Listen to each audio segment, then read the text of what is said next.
Happy Sunday, crafty friends. I'm coming on today with a project that I made for hashtag Denise Becker's Bah Humbug Holiday giveaway.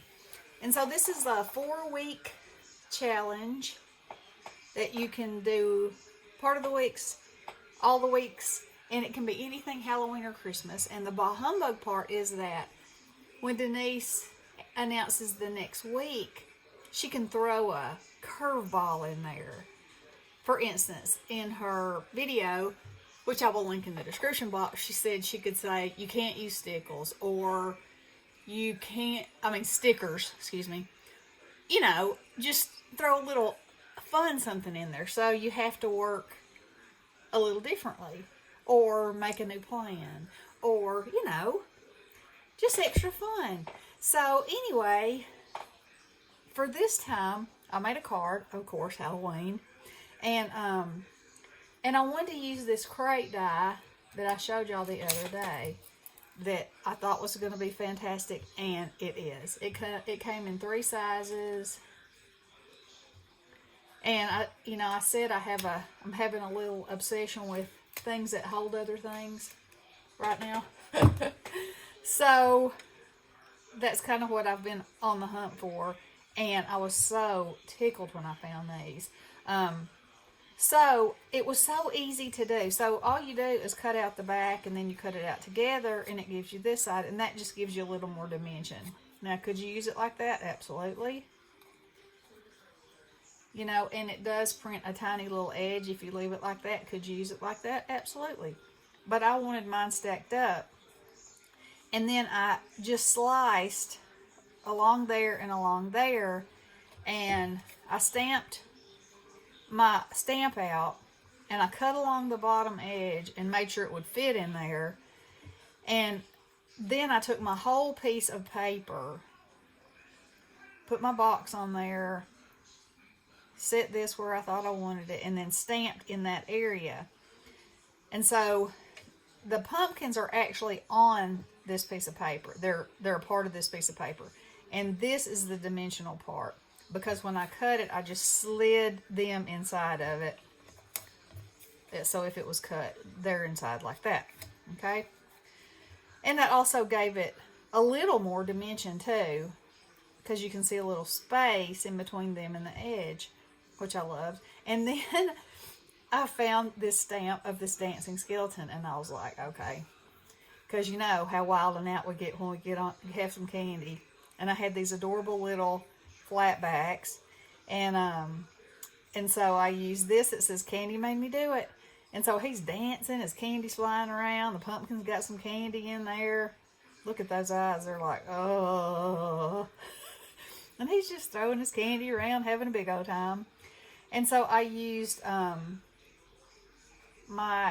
these brushes from the Dollar Tree to go around the tight little edges here, and then I used the bigger ones to distress around the edges. I think that's Wilted Violet. And yeah, and then I used my Tombow markers on the pumpkins. I hadn't used them in a while, so I thought, I have this new setup to where all my pens and markers and pencils are right here. My desk is pretty deep. It's an antique desk that when my daddy was alive, he helped me redo. It came out of my granddaddy's house. And so it's pretty deep this way. As you can see, this is my glass mat. It ends up it. You can't even see it, I don't think. And then there's probably 6 inches, and then I have wooden boxes that have all my pens, and it's so good. It is so good, because previously they have been here and there in my craft room, and if they're just not at your fingertips, you just don't use them. So this is a mixture of, I colored him with Prismacolors. They're done with Copics. This is done with Distress Oxide. And then, I've got stickles on there too. So, all good things. So anyway, then I just put it on my A2 card, and I tried some different backgrounds, and this purple foil paper was it. That was it. So, what I wanted to do is show y'all how easy it is. And actually, I'm going to move this whole thing because I don't want to get any ink on there. So I'm going to show y'all how fast and easy this is to transform. So first of all I'm going to do is go around the edges and darken them up, because the edges are always darker because it's the furthest thing from you. Okay, and then I'm going to do the same, only just a little bit lighter on this.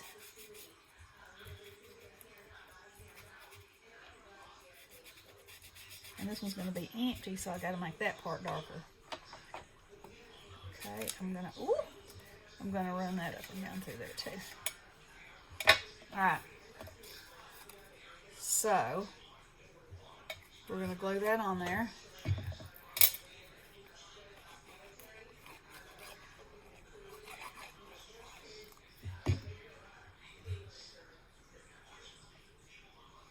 Like that.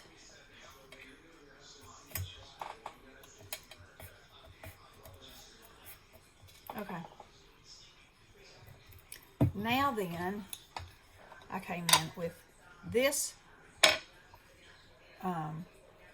It's a tiny little compacted, it's almost like a stencil brush, but it is so good because they come in all kinds of sizes, and you can really get in places that if you're using a stamp pad, an ink pad, that you just can't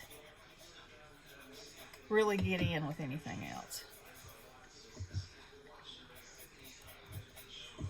So these are your edges. I'm just tapping it on there and pulling it out.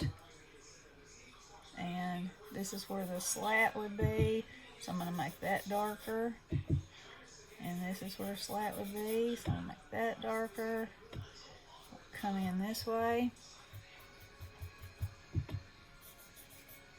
See, this is so easy. See it coming to life?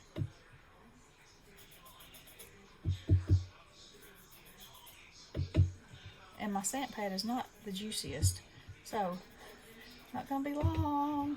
I'm gonna need another one. Okay, and then you can look at it and see what you think. See if you think you got it dark enough. Okay, so that's pretty good right there. Okay, that's fine. That would be fine. But watch what else can happen if you take a marker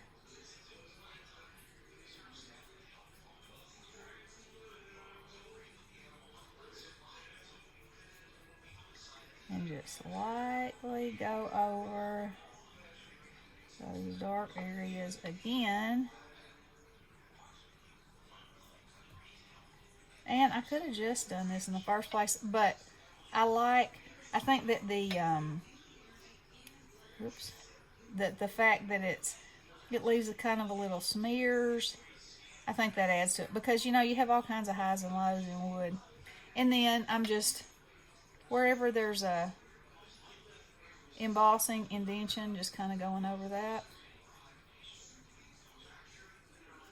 Back over that.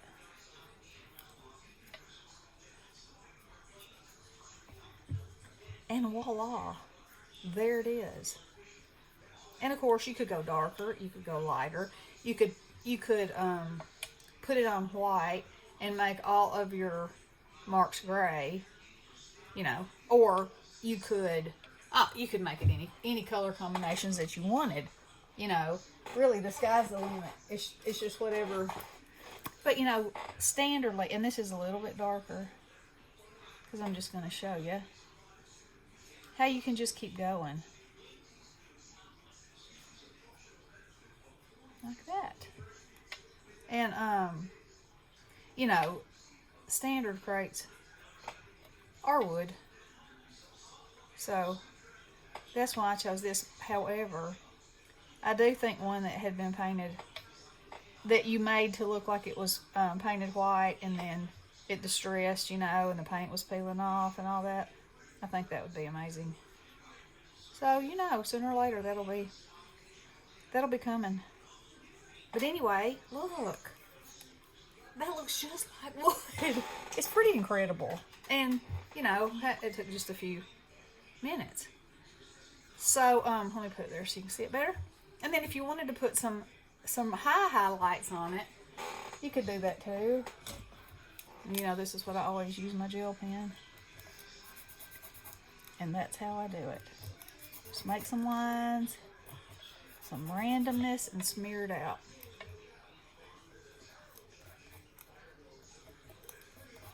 Just like that. Easy peasy. Okay. So, and then, you know, I cut it. I just took my X-Acto knife, cut here and here, and then you can push anything down in there you want to. It could be full of apples. It could be full of pumpkins. It could be full of anything. Or it could just be empty and you could stack them up. So, anyway, I wanted to show you that. And I will link Denise's channel in the description box below. And y'all come join this fun challenge. Denise is a hoot. You'll love her. And, you know, like and subscribe to her channel. And come join the fun. Sue Noco, Crafty Sue 519 has already got a video up this morning. So, and y'all follow the hashtag. Good stuff. All right. Love you guys. Blessings.